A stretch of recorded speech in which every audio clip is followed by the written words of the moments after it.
Halo, selamat malam.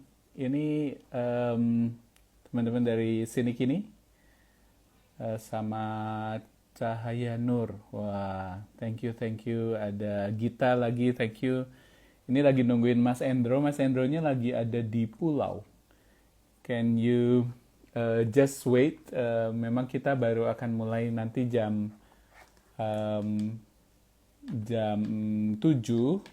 So, most probably nanti jam 7 kurang 10 atau 7 kurang 5 saya matiin lagi. Lalu kita mulai dari jam 7 pas. Karena sebenarnya ini hanya mau nyoba dulu sama Mas Endro nih. Whether his connection is well atau enggak. Ntar ya, saya cek dulu.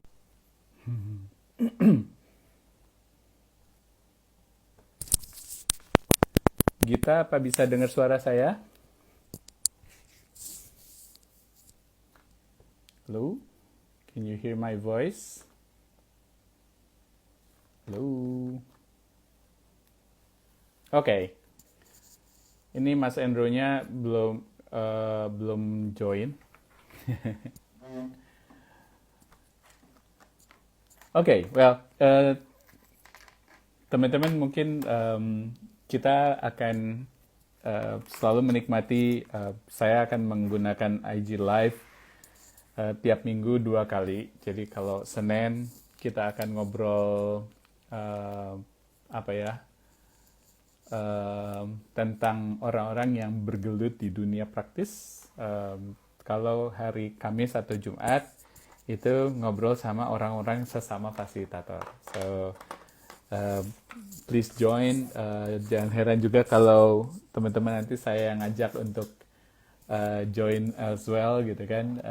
It will be interesting. Alright, hold on. Endro rupanya punya problems. Nah, ini dia. Mas Endronya baru muncul.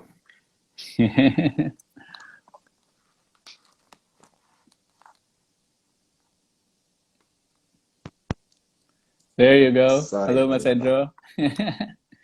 Halo, Nah, sebentar ini saya ada di mana beberes. nih? Lagi habis Saya sebentar ya, saya diving kayaknya. beberes-beres dulu.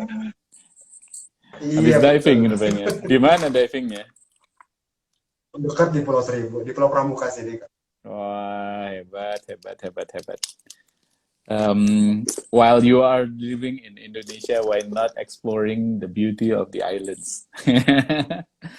Alright, Kita kan warga pulau, jadi harus keluarga pulau. nyaman dengan pulau-pulau. Harus nyaman, Kenapa? harus Gimana nyaman. gimana Mas? Mama? Kita kan sebenarnya mulai dari jam 7, tapi it seems that we can always start. Atau mau jam 7 pas lagi. Jadi, tapi ini udah ada beberapa orang nih, ada Flo, ada teman-teman dari sini kini siapa ya? Mungkin sama Puri mungkin ya dari sini kini atau Dinka, I don't know. Ini yang dari sini kini ada 4 orang, jadi pengen tahu siapa yang ada di sini.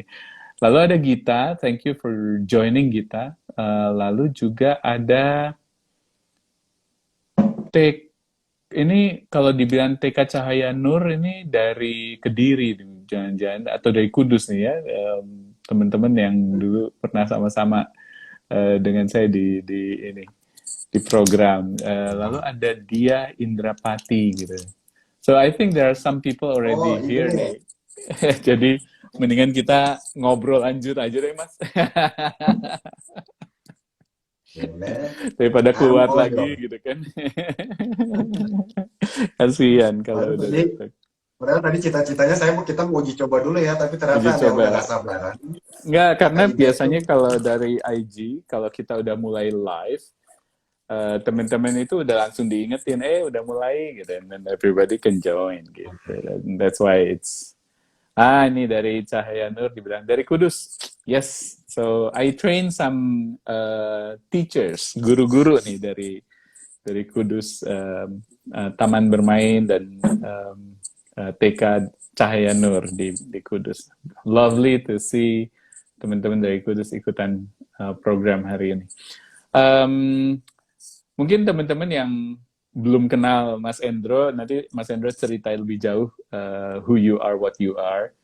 Tapi saya bersinggungan, bertempelan dengan Mas Endro di waktu kita sama-sama di World Bank. Mas Endro waktu itu di IFC kalau nggak salah. So I run a program for environment and I saw him from afar karena Mas Endro waktu itu peserta yang di dalam proses bersama di dalam konteks education.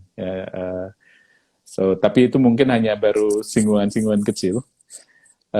Dan all of a sudden kita saling mengenal dari profesi karena ternyata Mas Endro ini sudah menjadi fasilitator profesional yang cukup kondang di mana-mana gitu ya. Jadi senang bisa gabung bersama-sama. Ini ada Raf Ape. Siapa ini? Raf ya. Thank you Raf for joining in.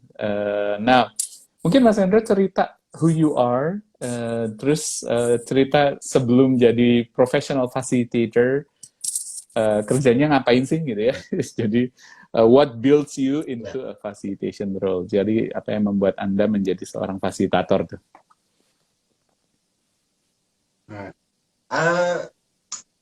Long story short dulu ya, saya tuh sebenarnya kecemplung ke dalam dunia fasilitasi gitu ya.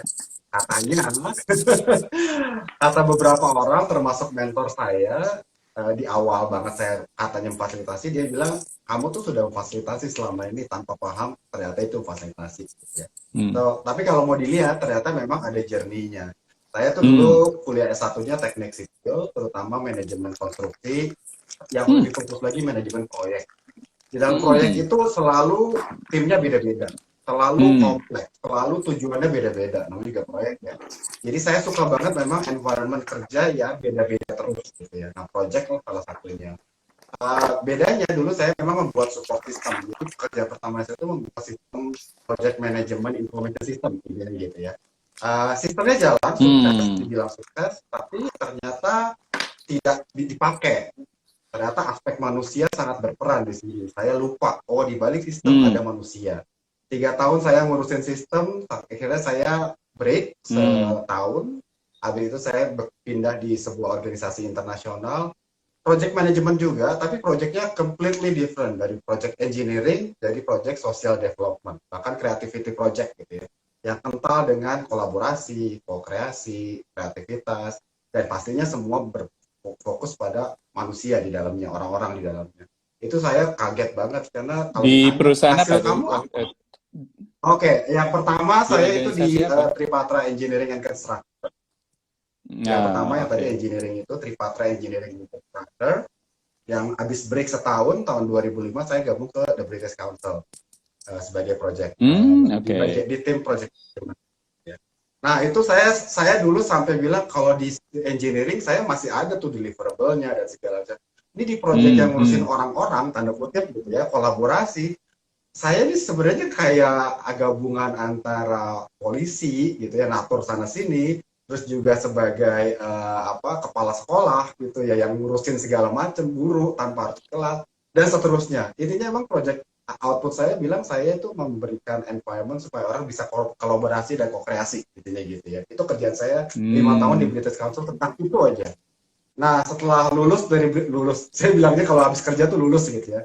Habis lulus dari British Council, saya mikir sebenarnya saya tuh ternyata suka ketika membantu kelompok orang itu lebih dari sekedar 1+1 sama dengan 2. Bahasa saya gitu sih. Jadi mestinya 1+1 tuh harus lebih dari 2. Nah biasanya itu perlu support system tadi. Ternyata saya sudah melakukan itu. Ketika saya break, habis dari British Council saya break 3 bulan jalan-jalan keliling NTT. Nah, disitulah saya ngerasa pertama kali, saya ini memfasilitasi ibu-ibu penenun, kelompok penenun di Desa Sika, di Flores sana.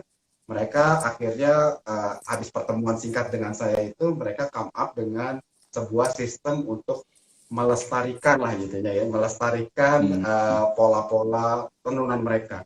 Dari situ saya diundang oleh saat itu country directornya International Labour Organization, dia sedang mencari co-fasilitator, untuk fasilitator dari South Africa saat itu, yang akhirnya dia jadi mentor saya.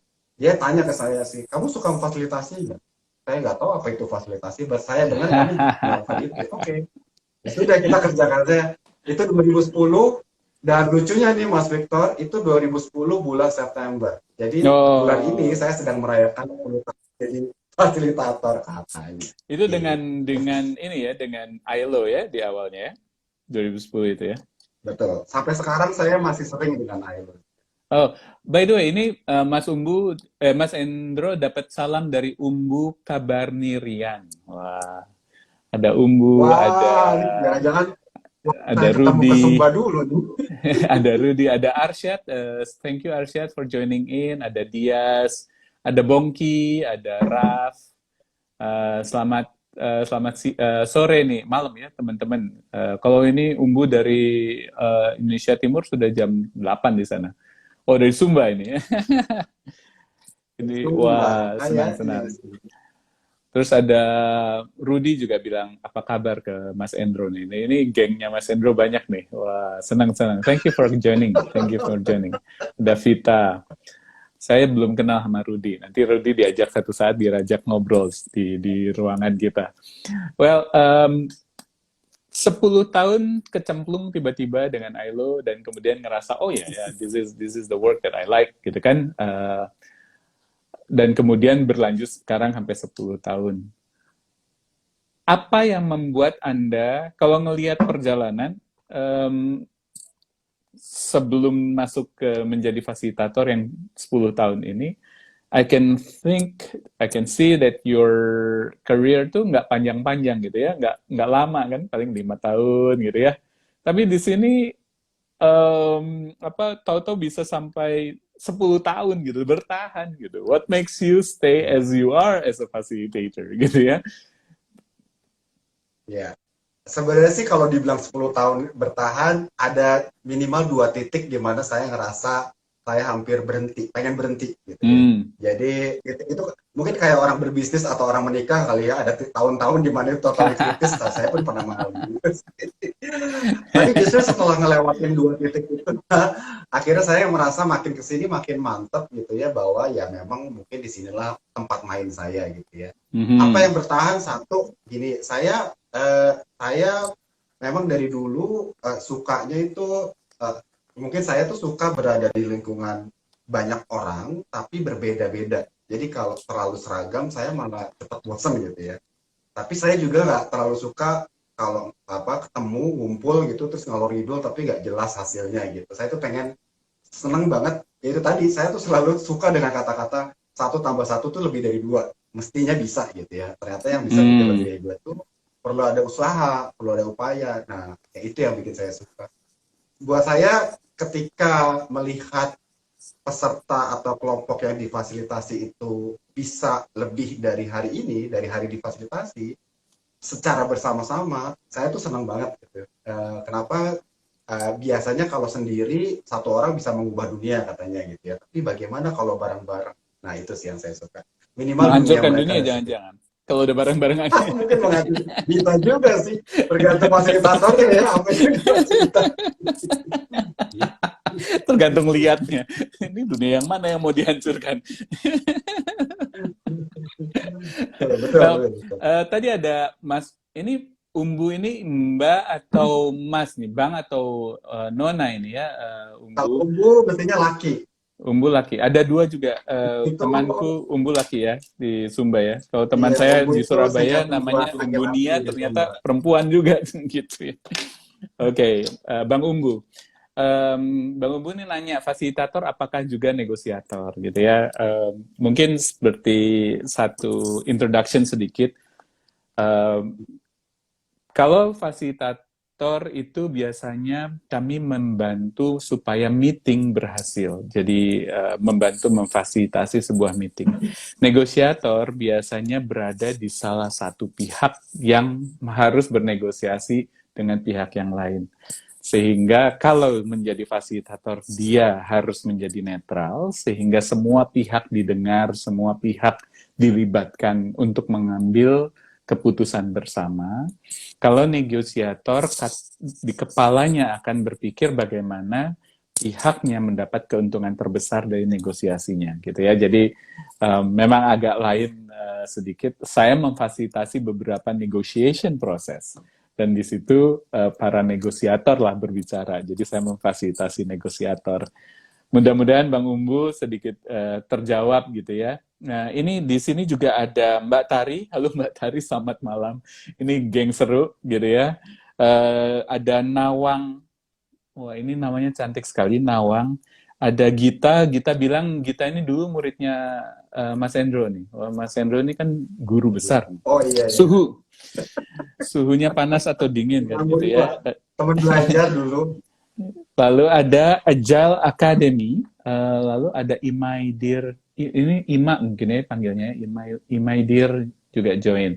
Imum. Ada Ayeska. Itu teman SMA saya itu. Wah, Mbak Imum. Teman kerja juga sih. Ada Kuseri Bowo, ada, wah ini Mbak Tari bilang selamat malam semua. Malam Mbak Tari.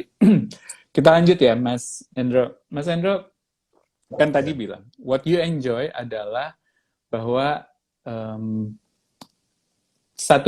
menjadi 2 dan fasilitasi memungkinkan bahwa 1+1 bisa menjadi 4 tergantung bagaimana bisa mengembangkan dinamika dari si satu dengan satunya, kan gitu ya.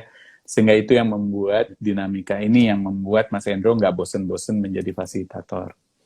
Nah, ini lucu nih, Nawang sama Agile nanyanya relatif sama. Jual dirinya gimana, gitu kan? Jualnya gimana sampai orang pada tahu Mas Endro bisa sampai ke seluruh dunia, gitu ya. Lalu bagaimana prospek dunia fasilitasi di kondisi yang pandemi ini, gitu. Ya, ceritain dong, gimana bisa laku.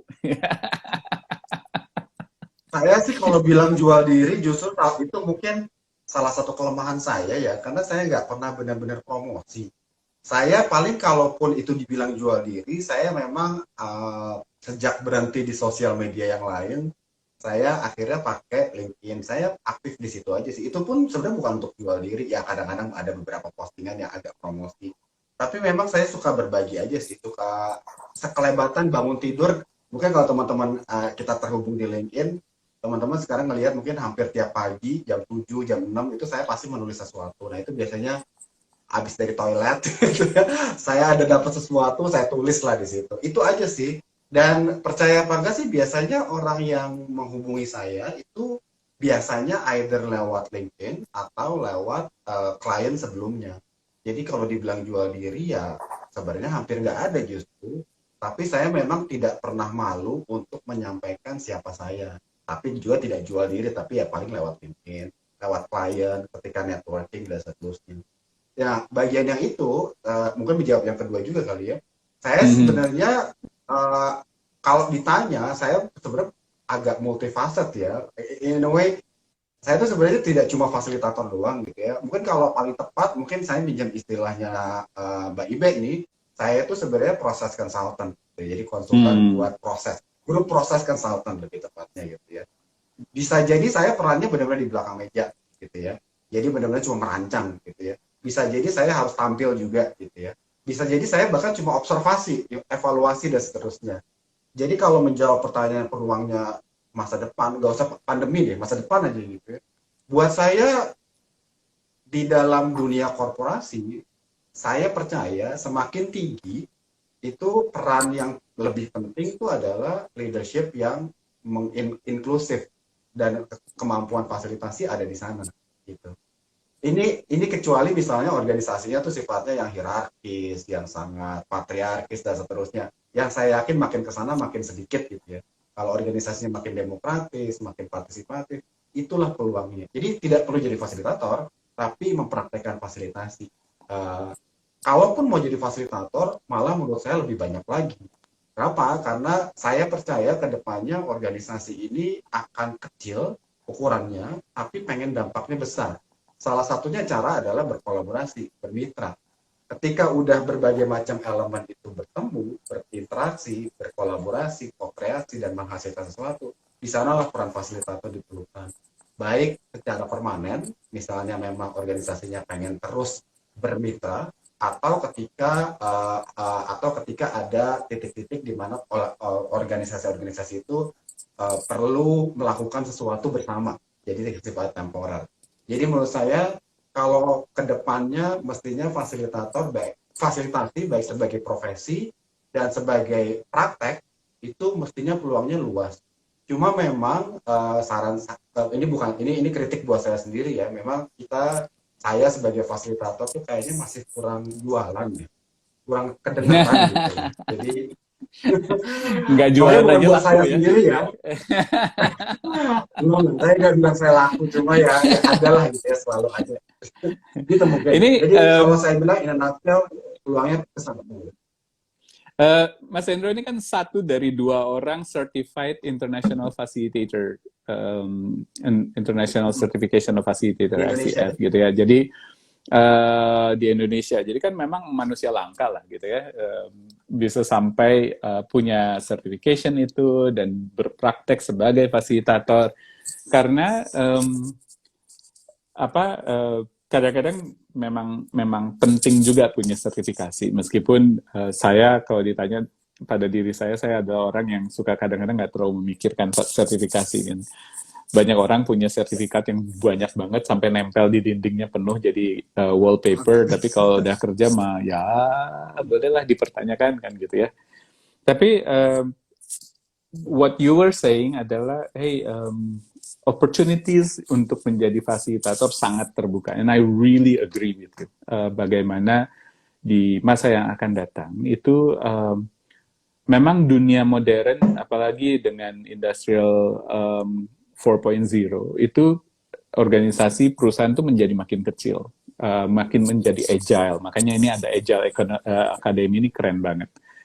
Bayangin ya, sebuah perusahaan mobil itu bisa membuat mobil yang kalau zaman dulu kan mobil ya lu mau beli mobil Mitsubishi Pajero ya begitu aja bentuknya gitu kan. Sekarang tuh mereka bisa membuat mobil-mobil yang custom made, totally custom made. Makanya sekarang kalau kita lihat bahkan di perusahaan-perusahaan yang dulu kita pikir sebagai perusahaan yang sangat rigid, mereka membutuhkan fasilitator permanen, kalau istilah Anda, atau professional with facilitation ability, profesional dengan kemampuan fasilitasi di dalam organisasi, sehingga mereka bisa memfasilitasi kliennya mereka untuk tahu apa sih kebutuhannya. Dan juga bisa ngobrol sama orang industri, orang produk, untuk bilang, ini si klien butuhnya ini, gimana kita di dalam produk tim itu menciptakan sesuatu yang sesuai dengan keinginan si klien, si customer. Levi's yang orang pikir celana bentuknya sama semua gitu ya zaman dulu. Sekarang Levi's itu sangat custom made, luar biasa. Karena ternyata ukuran pinggul, pinggang, kaki, panjang tungkai itu beda-beda setiap orang. Dan nggak bisa pukul rata SML, XXL, X gitu ya, nggak bisa gitu. Sekarang kemudian orang lebih mau menggunakan sesuai dengan format tubuhnya gitu ya. So being agile justru memberikan kesempatan pada professional with this capacity atau professional facilitators gitu ya, yang untuk menjadi rekan berbincang antara beberapa partners sekaligus menciptakan co-creation. So I totally agree with you. Now kalau ngelihat kayak gini, bagaimana ngelihat Indonesia nih ya?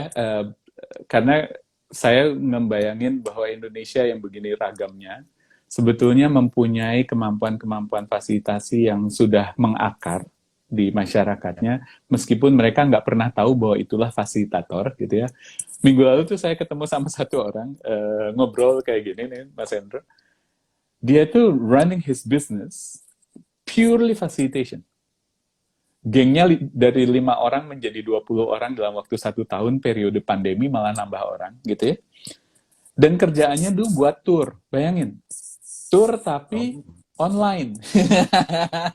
Very interesting. And all of the 20 itu punya facilitation capacity. Terus aku tanya, you are facilitating, terus dia bengong. Aku tuh memfasilitasi ya Mas Victor, memfasilitasi ya.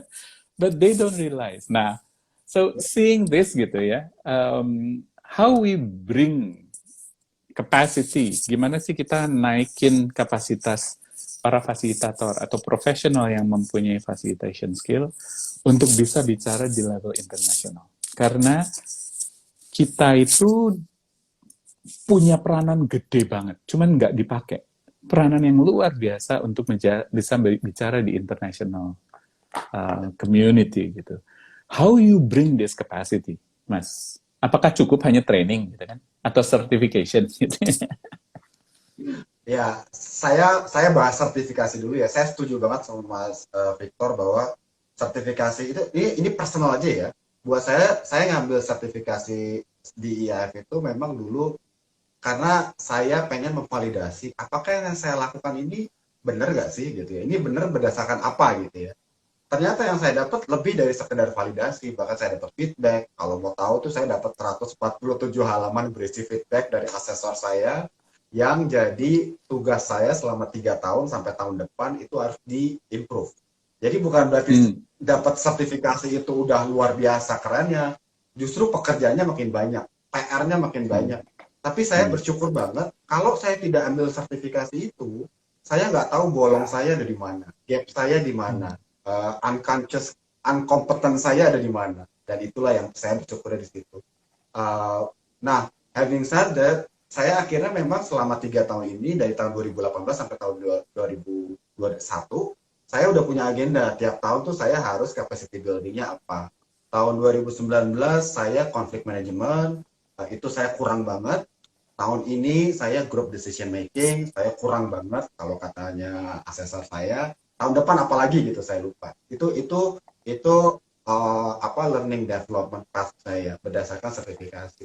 So jawaban saya capacity building satu, saya sih menyarankan ke diri sendiri, saya harus tahu saya targetnya mau gimana. Tahu targetnya gimana, saya bisa bikin learning journey saya gitu ya. Salah satunya lewat sertifikasi itu. Uh, Kalaupun teman-teman tidak mau ngambil sertifikasi, main nggak apa-apa, nggak wajib kok menurut saya gitu. Saya setuju sama Mas Victor, ada orang yang tidak tersertifikasi justru jauh lebih handal, pintar dan luar biasa. Penting pengalaman sih, gitu ya, pengalaman, praktek dan seterusnya. Nah, kalau memang memutuskan tidak ambil sertifikasi, having a mentor will be really beneficial. Jadi punya mentor. Hari ini sampai hari ini saya punya mentor 1, 2, 3, 4 orang yang kayak permanen lah gitu ya. Memang dari dulu selalu berada di samping saya walaupun beda-beda benua, selalu melihat perkembangan saya. Jadi jangan pernah malu untuk punya mentor, malah itu jadikan kebutuhan. Ketiga, memang harus saya tuh biasanya pushing my limit sih gitu ya. Jadi contoh misalnya 2019 itu saya menargetkan selain konflik manajemen fokusnya di sana gitu ya, saya harus punya klien pertama yang internasional dan akhirnya kesampaian. Itu pun lewat proses bidding yang luar biasa panjang gitu ya. Semoga di sini ada Mbak Tri, nggak ada ya, sama Mbak Tri dulu saya berdua itu akhirnya dapat kliennya dari organisasi internasional yang tidak punya karyawan satupun di Indonesia, jadi emang international contract. Itu membawa exposure keluar. Satu, untuk berbicara bahasa Inggris aja kan saya belum terlalu nyaman saat itu. Kedua, memfasilitasi orang yang berbahasa Inggris sehari-hari. So I push myself. Kalau tidak memaksa diri saya untuk ke sana, ya nggak akan pernah. So buat saya sih tahu apa yang mau dicapai. Kedua, turn that into a learning journey. Ketiga, cari mentor atau sumber belajarnya lewat mana. Saya sangat tidak menyarankan cuma baca buku ya, tapi mendingan praktekkan langsung, ada mentor. Terus yang keempat, ya usahakan lebih dari hari ini. Jadi ya apapun ya, maunya nggak harus seperti yang tadi saya gitu ya. Kalau emang hari ini fokusnya di satu topik tertentu, mungkin tahun depan topik lain, sektor lain. Always push yourself to the limit. I enjoy this karena kemudian saya mungkin ada di seberangnya Mas Endro ya, menjadi seorang professional facilitator for sebetulnya 25 tahun kalau pakai kartu nama. Cuman kalau real professional focus on being facilitator mungkin 17 tahunan lah gitu ya. Saya nggak pernah menggunakan sertifikat gitu ya, sertifikasi. And I think certification itu memungkinkan kita mendapatkan kompresi dari pengalaman jatuh bangun Jadi kalau saya membutuhkan 10 tahun, 15 tahun untuk jatuh bangun, belajar segala macam dari beragam klien, Mas Endro dikasih feedback sekaligus oleh sekelompok orang untuk melihat where you need to improve. Kalau saya terbukti bahwa saya harus belajar itu gara-gara klien saya marah gitu. Ya, jadi ketahuan, oops, I made a mistake, gitu ya. Dan sampai sekarang ada beberapa klien yang nggak mau kenal sama saya, gara-gara saya salah melakukan fasilitasinya, gitu ya. And that's a hard lesson, yang you will not get it when you get certification tuh. Resiko-resiko jatuh bangun kayak gitu mungkin akan bisa dikurangi. So it's a good way of jumping. Tapi saya adalah orang yang lebih setuju bahwa fasilitasi itu jam terbang. Semakin banyak kita mencoba belajar, karena konsep teori dan kemudian pada saat kita mendapatkan facilitation feedback itu berbeda gitu ya. Saya mengalami sering sekali di titik awal waktu kita mulai proses, merasanya ini akan merupakan conflict management, misalnya gitu. Di tengah jalan, tahu-tahu itu udah skenario planning. Jadi menciptakan skenario-skenario yang baru, ternyata konfliknya nggak kenceng-kenceng amat gitu ya. Terus waktu dikasih lihat, sama-sama melihat peta perbedaan berpikir, terus kedua-duanya ketawa, terus bilang, udah yuk kita lanjutin aja. And then we move to different journey, which is a wonderful experience. Nah, saya ngelihat ada 3 hal yang Mas Endro sebutin sangat berharga ya. Yang satu, you set yourself as a professional, you set yourself. Target saya mau kayak apa, lalu buat plan for your professional development process. Yang kedua, you have mentor. Sekarang Mas Endro, kenapa saya ada di sini? Saya sudah di taraf maunya jadi mentor, udah nggak perlu banyak-banyak memfasilitasi. 17 years, I'm fine gitu ya.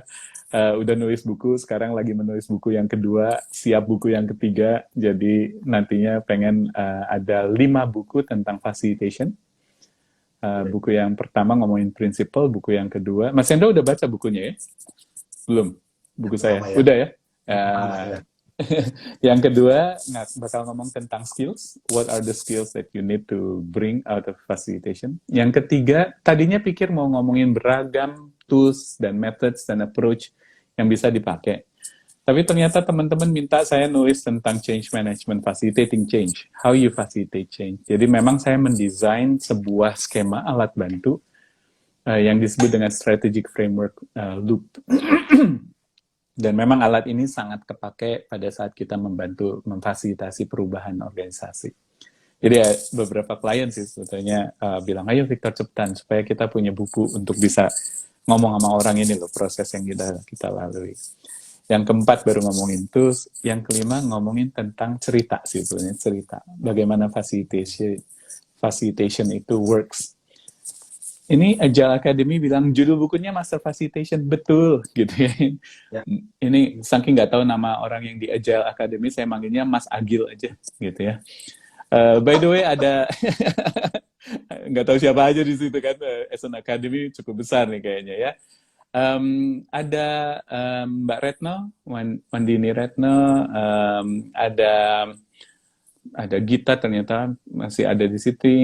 Siapa? Oh, ada Asri. Ada Hussein, Nawangsari, terus siapa tadi? Oh, ada Andini, ada Ineke, ada Fauzia, hello Fauzia, sama ada Envy. Ini teman-teman Mas Endro banyak nih dari Facilitator Network kayaknya ya.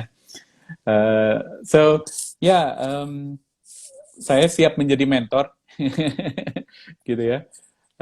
Buku ini Pak Rudi nanya bukunya apa, judulnya Master Facilitation, jadi mungkin saya akan tulis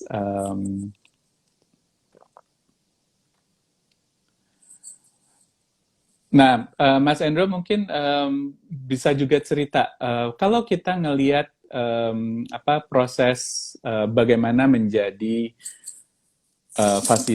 fasilitator, lalu go through the process of change di organisasi, dan Kalau profesi kan menyebutnya juga menjadi proses consultant, which is kalau saya seringkali kalau ngedengar istilah proses consultant itu dealing very much with business process gitu ya, business process engineering, business process management.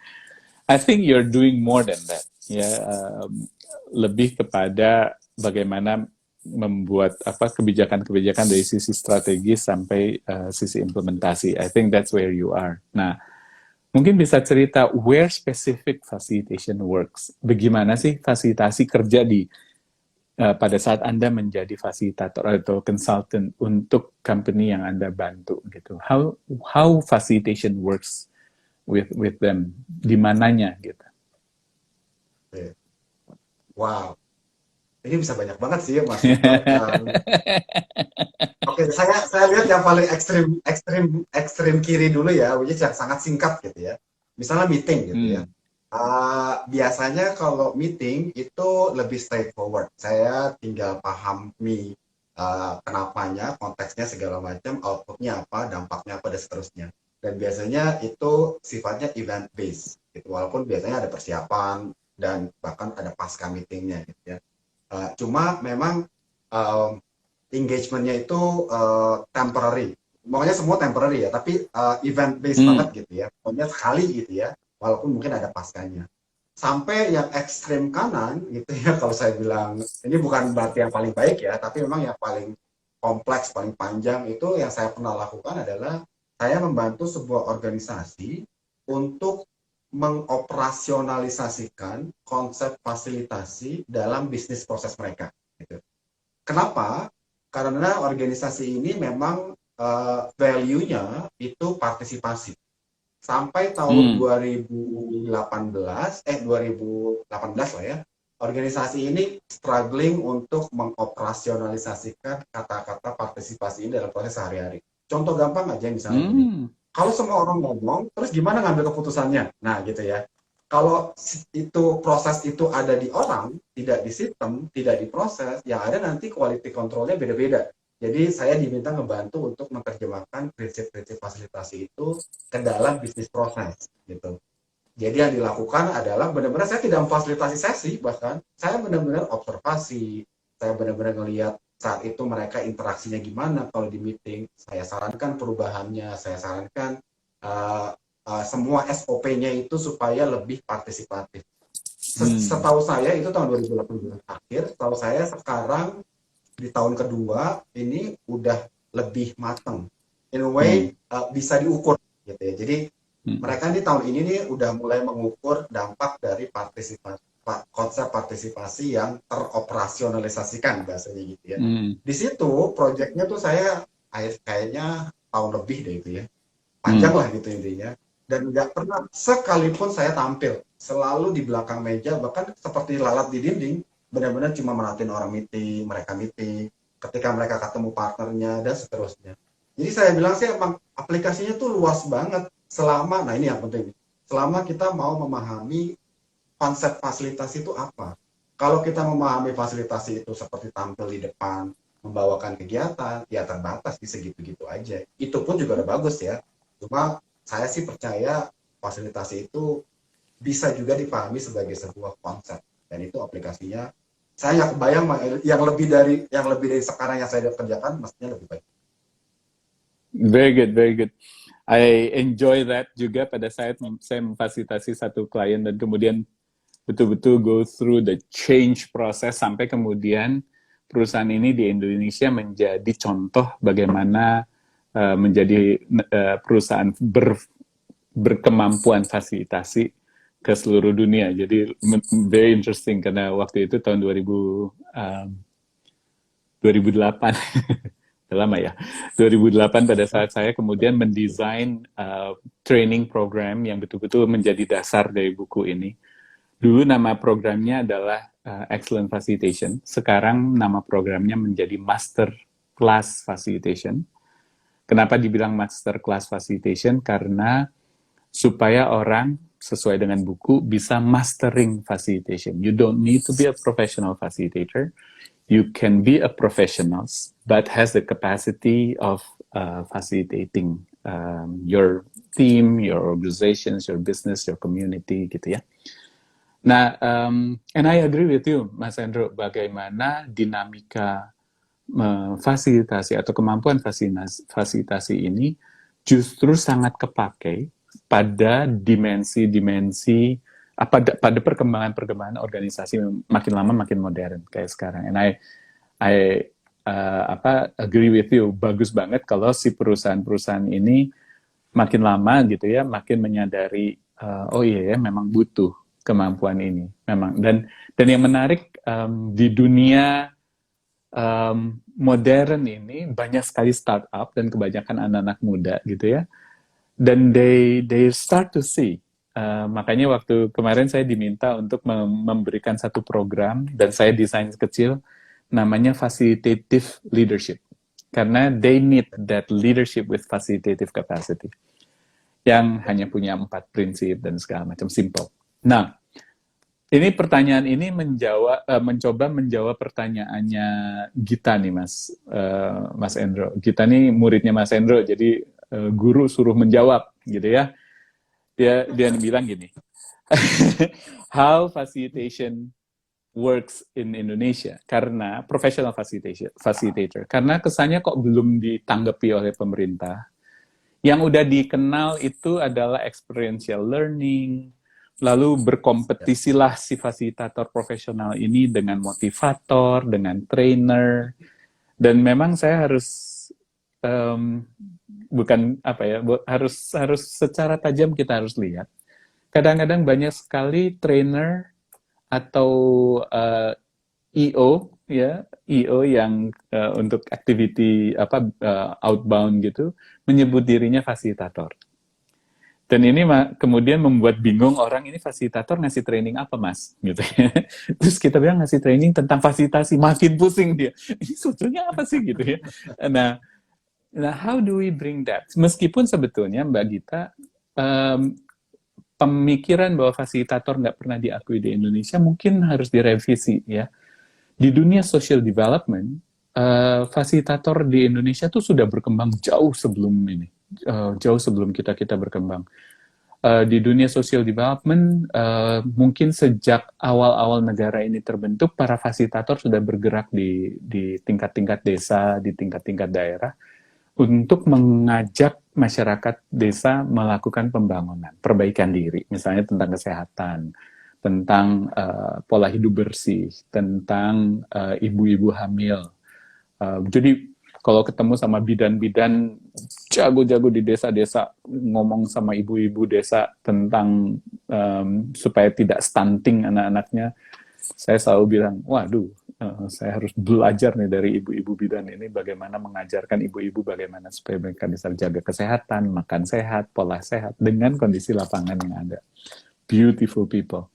Nah, ini para fasilitator Mbak Gita yang mungkin tidak punya sertifikat international certification of facilitator, tapi di lapangan tuh mereka sudah mempraktekkan dan sudah dikenal sebagai fasilitator gitu. Tapi di dunia bisnis mungkin belum banyak yang tahu. So, Mas Hendro mungkin bisa cerita nih, what is the prospect of facilitation? Terus ada yang nanya, Mas Victor sama Mas Hendro ini turning point jadi professional facilitator-nya kayak apa? Ini harus nanya ke Elsa juga, ini ada Elsa soalnya. Elsa juga becoming a professional facilitator this time. So, Elsa bisa, one day I will ask Elsa to join us in our IG Live. A beautiful friend. Mas Hendro akan senang berkenalan dengan Mbak Elsa. Mas Hendro, cerita your prospect, you see the prospect of professional facilitators di Indonesia, dan juga kapan turning point, kenapa kok mau jadi fasilitator profesional, kenapa nggak jadi pegawainya World Bank atau pegawainya AFC aja terus gitu, ILO gitu kan ya, kan internasional juga. Well, sebenarnya salah satu dari 3 lembaga yang tadi disebut Mas Victor pernah bilang gini sih, udah ya daripada kita meng-hire Mas Hendro terus mahal, udah kita kerja sama kita aja boleh ya? Nggak mau, nanti saya kehilangan kemampuan saya untuk bisa netral. Saya bilang beneran dan bercanda sih. Nah, sebenarnya justru disitulah peluangnya menurut saya. Gini, mungkin kalau teman-teman belajar sedikit tentang psikologi kelompok gitu ya, perusahaan kelompok termasuk organisasi, termasuk komunitas, itu nggak melulu 100% bisa benar gitu ya. Benar dengan berbagai macam cara gitu ya. Kadang-kadang mereka butuh bukan sparring partner ya, tapi kayak balancing power gitu ya. Nah, fasilitator bisa mengisi itu. Dan itu bisa di mana-mana. Misalnya, kalau teman-teman kerja di komunitas gitu ya, atau ya tadi yang nyebutnya di komunitas ibu-ibu dan seterusnya, fasilitator tuh bisa membantu si para ibu-ibu ini atau komunitas ini untuk berpikir lebih dari sekedar hari ini, lebih dari biasanya, apalagi, atau bahkan sekedar men-challenge, bukan men-challenge lah, ya men-challenge lah gitu ya. Misalnya, are you sure ini keputusan yang paling tepat? Coba yuk kita lihat yang lain gitu ya. Saya nggak tahu itu nama profesinya apa gitu ya. Tapi selama itu dibutuhkan, saya yakin itu pasti bisa jadi profesi. Ya. Yang penting nanti lihat aja itu gimana cara mengapresiasi diri sendiri. Dan di organisasi, malah tadi kita udah ngobrol juga ya Mas Victor, di organisasi itu bakal banyak banget. Jangan takut sih kalau saya bilang. Yang penting emang ya harus sering-sering keluar sih memang. Jadi jangan main di rumah mulu memang ya. Ya ketemu, networking, jalan-jalan, traveling, ngelihat peluang, jadikan itu. Kadang-kadang saya ngerasa kalau jadi fasilitator tuh justru harus jadi pembuka peluang. Contohnya misalnya saya punya beberapa klien, terus saya habis kemana, saya akan ngobrol ke dia. Kayaknya ini seru deh kalau misalnya bisa dikerjakan dengan perusahaan kamu gitu ya, atau organisasi kamu. Why don't we do it? Gitu ya. Kalau nunggu ya susah gitu ya, karena peluang sih terutama buat fasilitator yang sudah ada, sudah jalan di Indonesia, tapi orang memahaminya beda-beda, ya mau nggak mau saya sebagai fasilitator harus keluar, harus menunjukkan dulu, bahkan kalau perlu mendraftkan, nih loh, kamu punya resiko gini, menurut saya ini bisa diselesaikan oleh fasilitasi. Jadi jangan ditunggu, itulah peluangnya harus dicari. Itu, jadi kalau ditanya masa depannya, saya nggak tahu kayak apa, tapi saya sangat optimis. Peluangnya banyak, tapi kalau ngomongin uangnya, ya seberapa mau kita menjadikan itu sebagai bisnis, gitu aja. Kalau peluangnya untuk berkontribusi, the sky is the limit. Gitu. Jadi semoga itu menjawab ya. Saya tahu jawabannya agak vague, tapi ya karena saya juga nggak tahu masa depan kayak apa, tapi saya percaya banget minimal saya sampai 2027 gitu ya. Katanya tuh kalau lihat di dokumen di laptop saya udah ada my learning journey itu seperti apa. 2027 itu mau jadi kayak apa, saya perlu ngerjain apa. Mas Hendro, mungkin cerita area yang pernah dibahas atau difasilitasi oleh Mas Hendro itu ragamnya mulai dari apa aja gitu ya. Kan bisa macam-macam nih.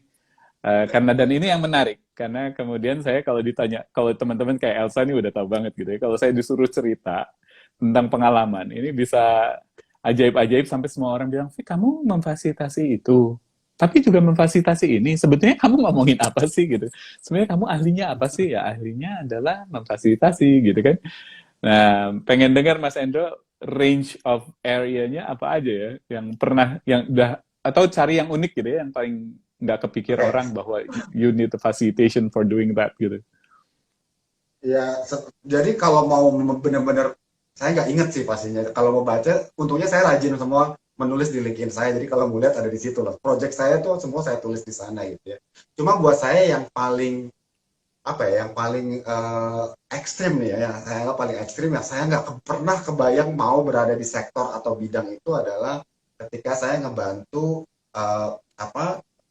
dukun-dukun, nyebutnya dukun beranak ya itu ya, apa sih nyebutnya, bidan-bidan yang bukan apa tuh nyebutnya ya, dukun beranak gitu ya, dukun di beranak. sebuah desa itu, ya dukun beranak gitu ya, di sebuah desa di Sulawesi Selatan itu untuk membantu mereka supaya praktek dukun beranak itu jadi praktek melahirkannya gitu ya, membantu persalinannya itu jadi lebih higienis.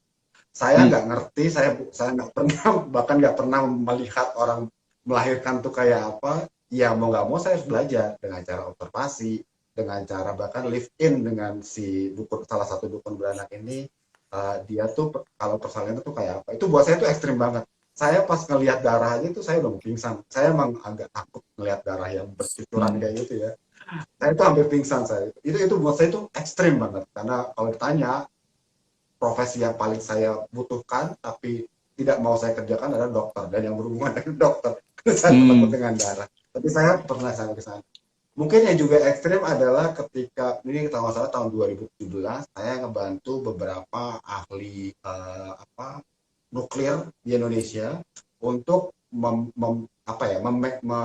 mengkomersialisasi produk penelitian mereka. Saya nggak ngerti, aduh, bahkan nuklir itu saya ngebayang itu kayak nuklir plant yang gede itu, ternyata enggak. Produk-produk nuklir itu, penelitian nuklir itu kecil-kecil banyak, termasuk laser dan segala macam. Nah, kayak itulah ekstrimnya, kayak gitu, pariwisata, radikalisasi di anak muda, apalagi ya, vocational skill, nggak tahu lah, saya lupa.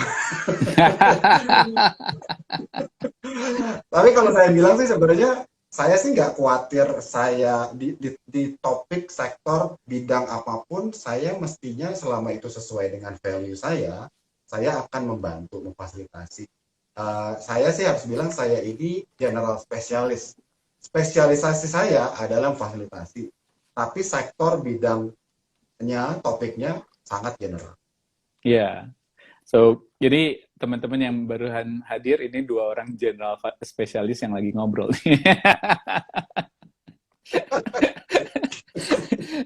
Bedanya yang satu pakai sertifikat, yang satu enggak gitu kan ya.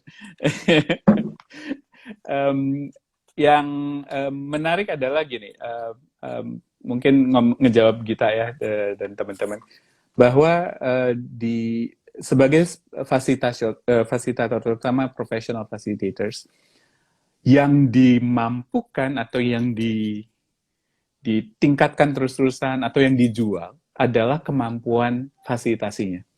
Dan menariknya, kemampuan fasilitasi ini beda dengan motivator atau trainer. Motivator atau trainer itu yang dijual dirinya.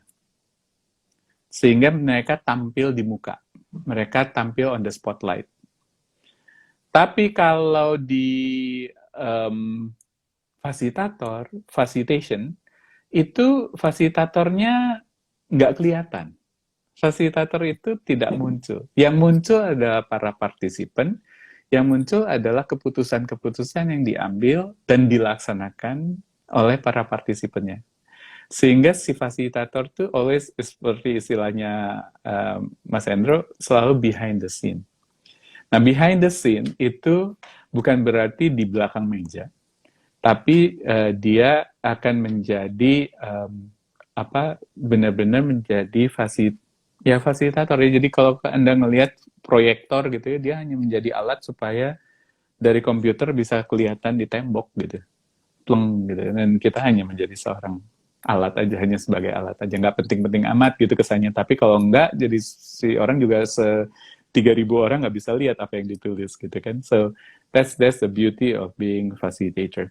Jadi memang kalau pengen terkenal dan atau tercemar gitu, jangan jadi fasilitator gitu ya, susah nanti soalnya nggak akan kelihatan gitu ya.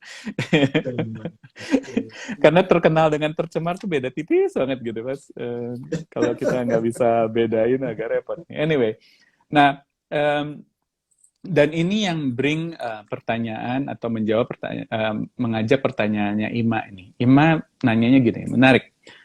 Kalau saya mau menjadi fasilitator dan berfungsi menjadi fasilitator di dalam sebuah struktur organisasi, ya, in a structure, while on the meantime itu kita menjadi harus netral, gitu ya, we become neutral. Nah, pada saat kita ada di dalam struktur, netralitas itu kan suka susah dimainkannya, gitu ya. So how do you maintain neutrality in a structural condition when you are inside the structure? Jawabnya gimana? Halo, ada Samuel nih. Halo Samuel, thank you for coming. Ada Samuel Taniharjo. Selamat datang. Gimana Mas Endro? Ini mudah-mudahan teman-teman dari sini kini masih ada Bongki, Dina, mudah-mudahan masih ada ya, Raf, mudah-mudahan masih ada. Gimana nih Mas Endro? Oke, saya nggak tahu teorinya, tapi saya cerita dari pengalaman saya aja ya. Saya pernah waktu di British Council, tapi itu mungkin agak nggak relevan karena saya nggak ngerti fasilitasi saat itu ya. Mungkin saya pengalaman yang paling relevan adalah ketika saya diminta jadi in-house fasilitator saat itu nyebutnya sih training and facilitation consultant atau expert gitu ya, saya lupa. Pokoknya training and facilitation. Nah, tugas saya 50%-nya adalah membuat kolaborasi terjadi. Karena itu organisasi itu sebuah konsorsium, terdiri dari 4 organisasi.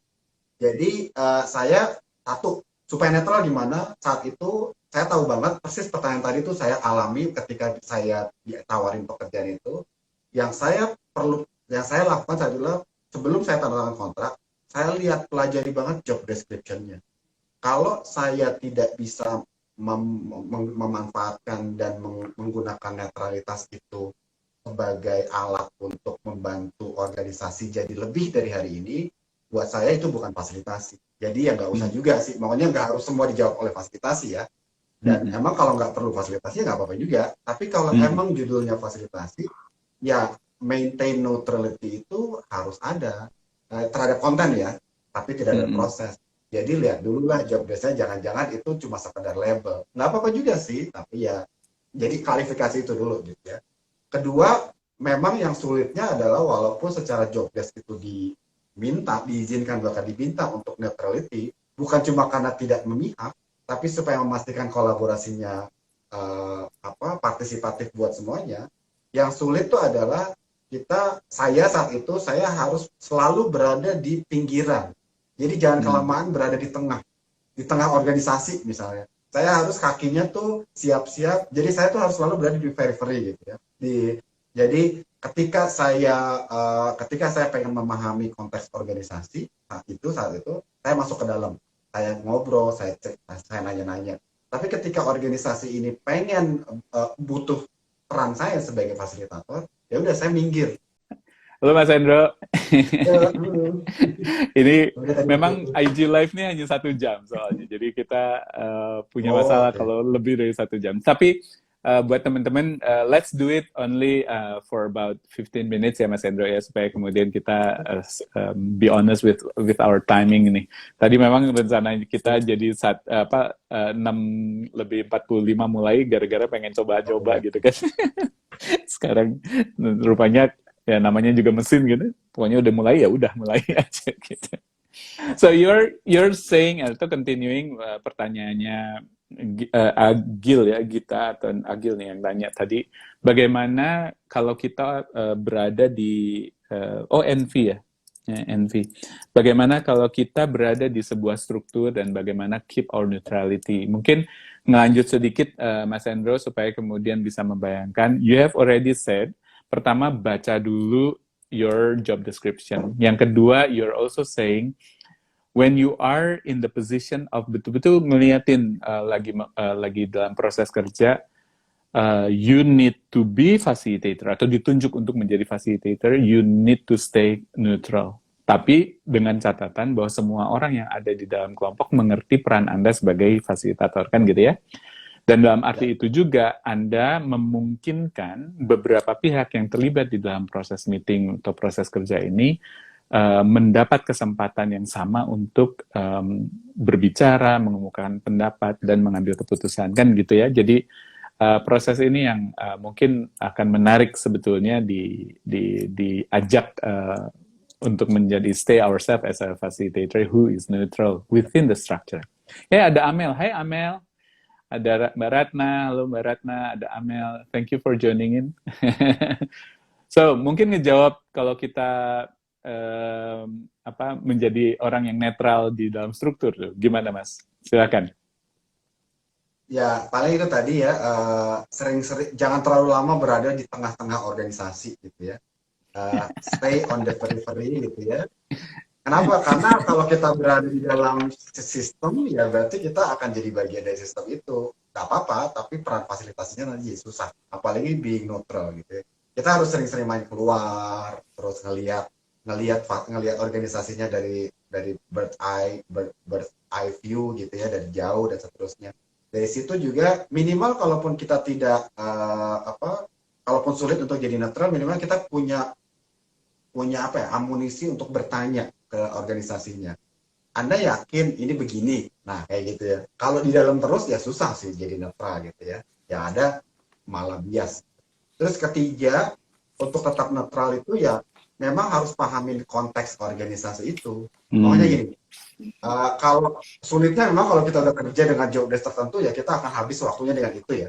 Nah, tapi kalau kita tahu organisasi ini ada di landscape-nya atau konteksnya apa, itu juga jadi bahan amunisi lagi, tidak untuk apa ya, tidak untuk sebenarnya tujuannya bukan cuma untuk netral sih, tapi untuk memastikan si organisasinya ini bisa lebih dari sekedar hari ini, gitu ya. Dan salah satunya adalah itu men-challenge, memprovokasi, gitu ya. Dan saya yakin kalau udah bisa begitu, sebenarnya nggak penting lagi tuh being neutral itu. Tapi yang penting tuh adalah, ini kalau ngomongin in-house facilitator ya, yang penting itu adalah ya kolaborasinya, ko-kreasinya itu bukan sekedar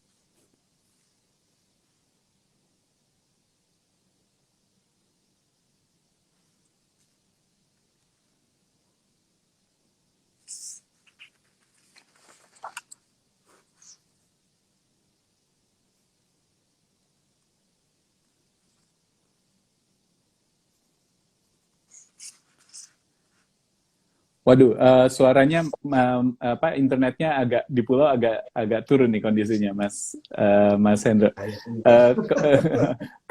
Kepotong banget bagian tadi yang sekitar 1 menit terakhir. Would you mind Ya, sharing yang ya, terakhir, sama sekali aku nggak bisa dengar apa yang tadi diomong. oke. Yang terakhir tuh memang sebagai fasilitator itu selain berada di pinggir, juga harus sering-sering keluar dari organisasi itu, makanya bukan berhenti ya, bukan desain. Tapi ngelihat, ini organisasi yang saya berada di dalamnya, ini konteksnya apa? Let's say misalnya, saya jadi in-house facilitator di sebuah startup gitu ya. Saya mesti tahu startup ini landscape-nya apa, misalnya sektornya apa, industrinya apa, bidangnya apa, produknya tuh menjawab masalahnya siapa. Dari situ akhirnya kan kita bisa membantu organisasi kita ini, memfasilitasi organisasi kita ini untuk kolaborasi, ko-kreasi, bukan sekedar menggunakan apa yang ada di dalam organisasi, tapi juga lebih dari hari ini. Saya sih bilang kalau fokusnya cuma netral, kayaknya nilai fasilitasi netral itu apa ya, kewajiban pertama fasilitator, tapi jangan berhenti sampai situ sih sebetulnya. Apalagi in-house facilitator itu punya advantage luar biasa, yaitu dia bisa mengintervensi sehari-hari. Nah, pakailah itu untuk membuat organisasi lebih dari kemarin. Buat saya itu keuntungan in-house facilitator yang nggak ada di orang kayak kita mungkin, Mas Victor, yang selalu di luar. saya saya menikmati menjadi orang di dalam dan di luar juga soalnya. Jadi bisa I can relate to what you are saying. Dan itu kenapa saya senang menjadi seorang professional facilitator for 17 years, the longest profession that I have. Dan kemudian sekarang mulai Amel nih sampai bertanya, apa, are you serious you want to do it gitu ya. Aku bilang sama Amel, aku udah di fase pengen lessening my facilitation sessions, tapi more as being a mentor. Makanya di buku saya, Mas Endro, saya menyebutkan ada 7 prinsip yang harus berada di dalam seseorang fasilitator. So it's not something that you train, tapi you explore within. Masuk ke dalam diri kita untuk menggali dan membuat itu keluar. Yang pertama adalah readiness. You need to be ready. Bukan prepared, bukan hanya prepared, tapi ready. You need to be ready. At any time berubah prosesnya. Dan ini yang Mas Endro bilang, kalau menjadi fasilitator internal, you need to be ready. Oh iya, ini bisa difasilitasi. Oh, stop. Ini bukan saya yang berperan sebagai fasilitator. Mungkin harus ada consultant yang tahu tentang proses, yang tahu tentang mekanisme. They can consult you on doing so, gitu ya. Jadi tahu being ready. You need to be also clear. Nah, itu dari tadi Mas Endro tanya tentang tahu nggak job desk segala macam. You need to be clear. Jadi artinya clarity is the second principle. Yang ketiga adalah rule of seven. Rule of seven adalah chunk, bits by bits. You cannot tell everything. You need to give and share and make a process bit by bit. Prosesnya juga jangan sekaligus jadi satu ya. Sedikit-sedikit supaya kemudian perkembangannya kelihatan. Then you need to be neutral. Tapi yang penting ada 3 yang lain. Ini adalah impact dari 4 itu. Are you creating growth? Are you sharing knowledge? Atau the dynamics creating knowledge? Atau yang ketiga adalah are we developing abundance mentality? Nah, ini principles ya. Makanya 7 prinsip itu kalau dijalanin itu akan menarik. Itu akan sangat-sangat kepake gitu ya. Nah, itu mungkin menjawab sedikit. Ini ada pertanyaan yang menarik Mas Hendro, sebelum kita mulai saya senang ya Gita tadi memberikan 7 pembelajaran hari ini. Wah, thank you Gita for being so specific. Ada Emmy juga di sini, ada Ratna tadi sudah dipanggil. Hai Ratna, ada Diwi Diastuti, ada Dia Sariswadi, wah itu very interesting namanya. Ada Tashi Goods. I remember the names. Tashi Goods is also my friend. Tapi Tashi Goods menciptakan upscaling dari produk-produk kain. So it's very, very nice. Ada Retno Ayu, ada Krabani. Saya nggak tahu nih Krabani. Thank you for joining. Ada Wisnu, temannya Amel di Surabaya. Ada Agus Susilo. Thank you for joining. Nah, teman-teman, yang kerasa Mas Endro adalah bagaimana kita sebetulnya as facilitator, as professional facilitators maupun professional within the organization with facilitation capacity adalah bagaimana kita bisa menciptakan perubahan atau perbedaan ya, creating change. Dan kalau kita ngomongin creating change itu berarti kita memang harus agile di dalam prosesnya. Itu yang saya sebut sebagai orang yang being ready, being clear. Nah, tantangan terbesar saya rasa adalah bagaimana kita improving this skill, improving this atau increasing this principles within us gitu ya. Gimana sih menciptakan model-model kerja berdasarkan prinsip-prinsip ini. Nah, how do you want to bring this facilitation capacity sampai ke level-level internasional nih. Karena kan ini terus terang ini dorongan saya sih. Maksudnya saya orang yang mimpi bahwa saya bisa ngajak anak-anak Indonesia, orang-orang muda kayak Mas Endro, kayak Wisnu gitu ya, kayak untuk bisa play in international level. Karena kita kekurangan. Maksudnya if you go international, you see Indonesia ini kurang banget padahal kemampuannya ada. Gitu. Seringkali udah takut aja dulu, seringkali nggak berani gitu, nggak berani tampil gitu ya, nggak berani fasilitasi dengan berani, nggak berani nekat gitu ya. Kalau saya tahu Mas Endro juga sama gitu, nekat aja, maju aja, ngurusin bidan, hayu gitu. Saya memfasilitasi ketua-ketua para haji-haji, para kiai-kiai NU, padahal yang satu ini orang tanpa agama, salah. Katolik katanya dulu, tapi sekarang itu. Terus saya sampai nanya sama salah satu kiai, kenapa kok minta saya yang jadi fasilitator? Terus dia bilang, kalau yang di depan tuh orang Islam nggak berani ngomong, Mas Victor katanya. Nggak bisa memfasilitasi karena dianggap, waduh yang dihadapin kiai gitu. Saking orangnya nekat, yang di depan maju aja, fasilitasi aja. So, but how do you want to bring this capacity? Tadi ada yang nanya, ayo dong Mas Endro sama Mas Victor ngadain training atau session untuk how to ask questions. Saya sebetulnya punya program Mas Endro, namanya Master Class Facilitation. Terus Mas Endro juga punya program yang namanya juga Facilitation, Introduction to Facilitation. Ada beberapa batch ya. Mulai minggu depan, kalau Anda ikutan IG saya di master.facilitators, kita akan mulai juga dengan meet up at the cafe, Mas Endro. Meet up at the cafe itu kita akan ngobrol kayak gini, tapi saya sambil ngasih satu tools, gitu. Tools yang pertama adalah World Cafe. How do you do World Cafe online, gitu ya? Apa sih standarnya? Apa sih basicnya? Bagaimana melakukan online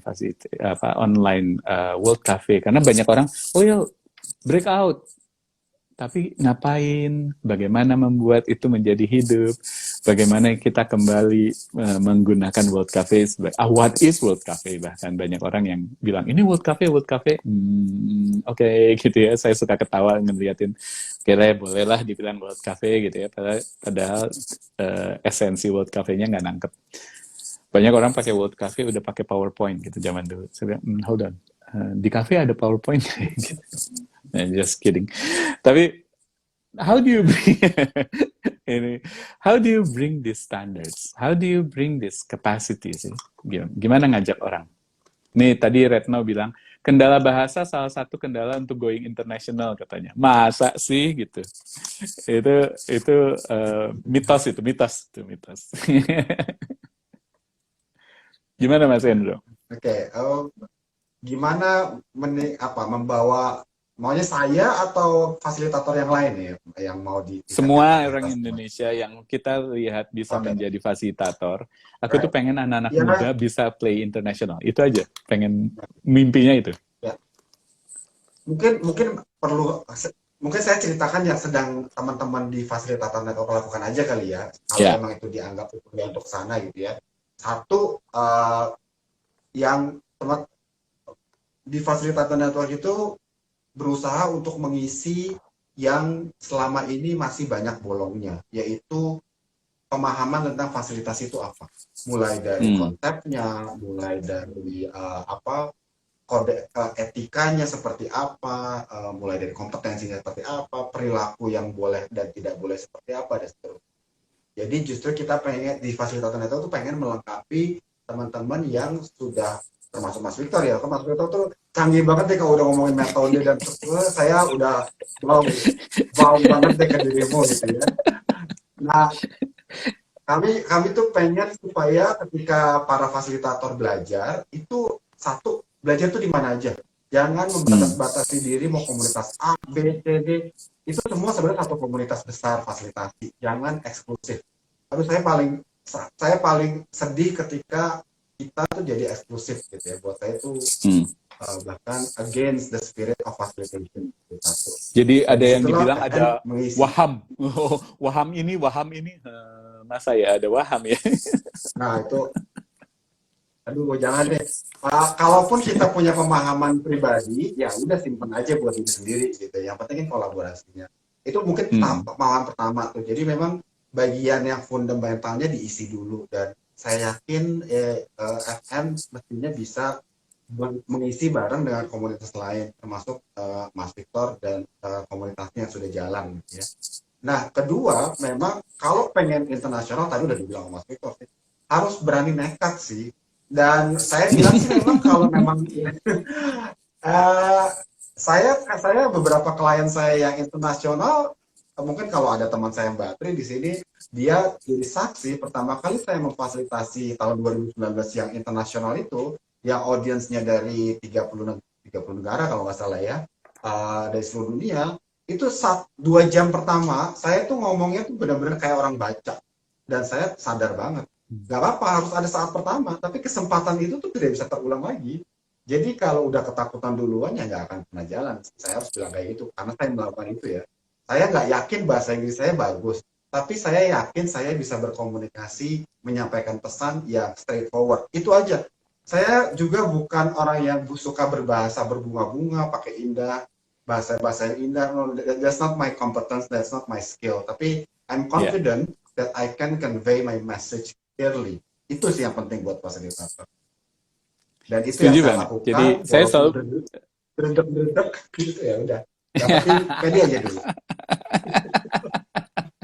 Justru harus dredek katanya. Kalau nggak dredek terlalu sok tahu nanti malah salah gitu. Saya malah gini Mas Hendro. Kalau saya ditanya, pertama justru adalah mitos itu hanya sebuah mitos. Myth is only a myth. Dan buat saya, bahasa itu hanya mitos kalau dibilang bahwa karena kendala bahasa membuat kita nggak berani maju ke depan. Justru karena bahasa Inggris bukan bahasa pertamanya saya, bukan bahasa my mother tongue, bukan bahasa ibu saya. Jadi kalau saya berdiri di depan dan ngomongnya salah, nggak apa-apa gitu. Kan bukan orang Inggris kok, bukan orang Amerika kok gitu kan, bukan orang Australia, orang Indonesia kok gitu. Makanya saya waktu memfasilitasi, misalnya waktu yang terakhir tuh di Abu Dhabi, saya pakai baju batik. Semua orang waktu itu saya malah mau masuk tuh ditahan Mas Hendro. Oh, you're not wearing apa kan di ininya di buku aturannya itu adalah menggunakan black and white dress code, black and white. Lalu saya pakai batik warna hitam putih gitu kan. Jadi saya bilang, this is black and white, white and black. Yeah, but this is not formal. In my country, long sleeves batik is formal, gitu kan. Terus dia lama, terus tahu ada satu, ya kayaknya atasan dari tim security bilang, oh yeah, that's Indonesia, get in, masuk gitu. Jadi dengan bangga menggunakan batik, dengan bangga menggunakan baju kebangsaan kita yang luar biasa itu, dan saya berbicara di depan sekian banyak orang dengan bahasa Inggris ya seadanya gini gitu ya. Bahwa salah di sana sini ya sudahlah, bukan bahasa kita ini gitu ya. Jadi bahkan semua orang akan menghargai karena mereka melihat orang yang bukan orang asli berbahasa Inggris berada di depan sharing the process, dan kita bukan motivator, kita bukan trainer, kita bukan pemimpin rapat. Kita memberikan short direct instructions yang ngasih tahu, guys, this is the process of the meeting. How do you want to do that? These are people that will help you. Kan gitu ya. Jadi nggak banyak-banyak juga kok ngomongnya. Sisanya kan mereka yang sibuk. Sisanya kan mereka yang melakukan. Jadi we are actually at the very safe ground. Jadi jangan khawatir, Mbak Retno tadi bahasa ya Mbak Retno ya, dengan bahasa cuek aja, mumpung bukan orang Inggris, maju baik gitu ya. Satu hal yang bisa saya bilang terkait bahasa, justru karena kita tidak bahasa native saya bukan bahasa Inggris, mestinya saya gini, kalau saya ngelihat ada orang yang tidak native-nya bukan bahasa Inggris berbahasa Inggris, saya akan lebih apresiasi dia, kalaupun dia salah, kenapa? Dia belajar, dia tidak lahir di bahasa Inggris yang sempurna. It needs to be more appreciated compared to yang orang sehari-harinya mau bahasa Inggris dan masih salah gitu ya. Karena mereka pasti dicek, ini orang Inggris kok bahasa Inggrisnya salah. Just kidding. Tapi buat saya itu yang menarik. Jadi bagaimana kita mengajak teman-teman ya. I like what you are saying. Learn the basic, understanding the basic. Makanya saya ngasih programnya itu basic principle of facilitation, the law of facilitation, the skill of facilitation, gitu ya. Betul-betul basic. Abis itu dibangun dengan tools, methods, mechanism, approach, silakan, gitu ya. Dan benar-benar belajar bisa dari mana aja. Saya belajar bahkan dari pada saat saya memfasilitasi kepala-kepala suku di Papua. Nggak bisa pada nulis nih, dan di atas gunung mau pasang flip chart, angin dan gerimis, dan dengan kondisi gerimis tuh mereka cuek aja lagi bapak-bapak itu ya, tanpa baju gitu kan. Kita udah kedinginan pakai jaket sampai 2 lapis, tetap aja ngedreg-dreg gitu ya. Mereka mah cuek, nggak pakai baju gitu. Tapi mereka adalah kepala-kepala suku gitu kan. So bagaimana nggak bisa pakai post-it, Boboro pakai slides PowerPoint, bawa flip chart juga nggak kepake. Jadi akhirnya saya menggunakan pasir, batu, daun, bambu, batang, gitu ya. Yuk kita ngomongin tentang kebencanaan, karena kita ngomongin kebencanaan. Jadi teman-teman dari BMKG itu datang, kita ngomongin tentang kebencanaan kepada kepala suku, gitu kan. Then we talk about that using sense, gitu. Pasir aja gitu ya, pasir. Yo, Bapak Honai utama di mana? Sini. Honai ada berapa? Babi ada berapa? Pakai batu. Gitu. Pohon besar di mana? Iya, pakai batang bambu gitu. So then the facilitation works gitu ya. Jadi nggak harus takut untuk bermain. Gunakan your creativity, learn the level. Tapi even though kita ngomong dengan kepala suku, the standard of work should be at the same level waktu kita ngomong dengan presiden dan kepala negara gitu. You need to have that standard gitu. Dan ini yang saya selalu push teman-teman yang masih muda-muda, yuk go international. Your English is better than me. You have been exposed to international with digital and everything. Be there. alat bantu mereka jauh lebih canggih daripada saya dari angkatan saya gitu. Mas Hendro mesti jauh jago lebih maju ya, saya mesti Itu itu ngomong-ngomong yang Amel pasir dan Mbak tadi, Els. pengalaman itu mirip banget itu, Mas Victor. Dulu saya di Wamena itu. Di Wamena. Bener-bener cuma pakai lapangan, pakai batu-batu, kita ngegambar. Oh, jadi potensi atraksi wisata di desa kita apa aja? Ya, Persis kayak gitu. pariwisata ya, Iya, untuk sustainable tourism development tourism, gitu ya, ya, kalau ya. desa di Wamena. Mirip banget. Ya, saya setuju banget. Makanya gini, justru jangan membiasa, kalau saya boleh saran, jangan membiasakan kita untuk sebagai fasilitator ya, untuk apa spoil ya, spoil itu apa ya? Ya, Untuk dimanjakan manja, dengan berbagai macam tools. Buat betul. saya, kalau kreatif dengan berbagai macam fasilitas itu bukan kreatif, itu tinggal memanfaatkan. Tapi justru Hmm, ketika kita terbatas, itulah kreativitas itu ada. Dan bukan cuma being masalah ready, kreativitas sih, betul ya, lah itu ya prinsip pertama kan. Tapi ya, juga being sebenarnya ready. peserta itu kan melihat kita untuk sebagai beacon kan, sebagai panduan. Ini kalau orangnya ini aja udah nggak ngerasa nggak confident, ya gimana pesertanya pengen confident? So you Ya, need to think on the foot banget sih memang. ya. Ada istilah yang sangat umum di para facilitator itu kan adalah you need to be think on your feet, ya. Selalu siap sambil berdiri sambil mikir harus ada jawabannya, prosesnya kayak gimana nih gitu. Think on your feet. Dan saya selalu pakai think on your feet itu sebagai readiness konsep pada saat atau skill yang harus kita kembangin. Mas Hendro, such a beautiful time talking to you. Kita belajar banyak, sama-sama belajar. Saya rasa teman-teman di sini juga menikmati proses bersama-sama Mas Hendro yang sangat banyak pengalaman. Mas Hendro ini orang yang dasarnya orang teknis, tapi kemudian menjadi fasilitator secara profesional sejak 10 tahun yang lalu, dicemplungin katanya.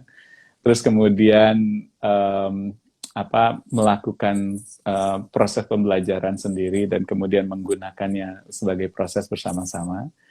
Lalu mengambil certification sekitar 2-3 tahun yang lalu dan menjadi salah satu dari 2 orang international certified facilitator gitu ya. So you're very able, punya kelompok yang namanya Facilitator Network sebagai tempat untuk belajar sama-sama fondasi dari fasilitator gitu ya. So very very good. Dan yang menarik adalah ada 3 hal yang kita bicarakan sejak awal, yaitu bagaimana kita membangun facilitation skill, baik Anda sebagai profesional mempunyai kemampuan fasilitasi, ataupun seorang profesional fasilitator. Yang pertama yang Anda bilang adalah be aware, be there, learn the basic, grow with the community, grow with the friends, as mentor gitu ya.